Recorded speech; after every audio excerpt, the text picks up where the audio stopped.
చంద్రగిరి నర్సింగాపురంలో నిఖిత అనుమానాస్పద మృతి కేసులో తల్లే నిందితురాలని పోలీసులు తేల్చారు.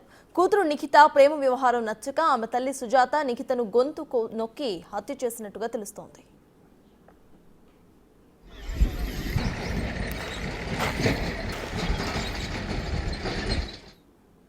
మిట్టపాలానికి చెందిన అజయ్ అనే వ్యక్తిని నిఖిత ప్రేమించింది. ఏడాది క్రితం కూతురు నిఖిత గర్భం దాల్చడంతో అబార్షన్ చేయించింది తల్లి సుజాత.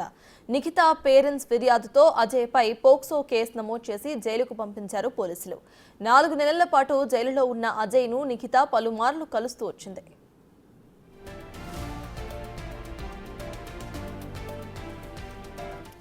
బెయిల్పై బయటకు వచ్చిన అజయ్ను కలిసిన నిఖితపై తల్లి సుజాత కోప్పడింది. ఆ అబ్బాయిని కలవద్దు, అతనితో ఫోన్ మాట్లాడవద్దని పలుమార్లు హెచ్చరించింది తన తల్లి. ఈ నెల 4వ తేదీన కుమార్తె ఫోన్ తీసుకొని బయటకు వెళ్తూ ఉండగా తల్లి గమనించింది. కేకలు వేస్తూ కొట్టింది.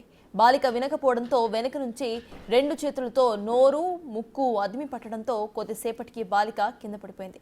మృతి చెందిన విషయాన్ని గుర్తించిన ఇంటికి తాళాలు వేసుకొని ఏమీ తెలియనట్టుగా డ్యూటీకి తిరుమలకు వెళ్లిపోయింది. మరుసటి రోజు ఉదయం భర్తకు ఫోన్ చేసి పాఠశాలకు పంపేందుకు కుమార్తెను నిద్రలేపమని ఇంటికి పంపించింది. అతను ఇంటికి వెళ్లి చూడగా విగతజీవిగా పడి ఉన్న కుమార్తెను చూసి భార్యకు, బంధువులకు చెప్పాడు. తిరుమల నుంచి వచ్చిన తల్లి బంధువులతో కలిసి గంటల వ్యవధిలోనే మృతదేహాన్ని దహనం చేసింది. సాధారణ మరణంగా బంధువులను సుజాత నమ్మించింది. ఈ కేసులో వాట్సాప్ చాట్ ద్వారా నిజాలు వెలుగు చూశాయి. తనకు విషం పెట్టి చంపేందుకు కుట్రలు చేస్తున్నారంటూ ప్రియుడు అజయ్కు నిఖిత తెలిపింది. మా అత్త, అమ్మ, తాతయ్య విషం పెట్టి చంపేందుకు కుట్రలు చేస్తున్నారంటూ నిఖిత తన ప్రియుడితో చాట్ చేసింది.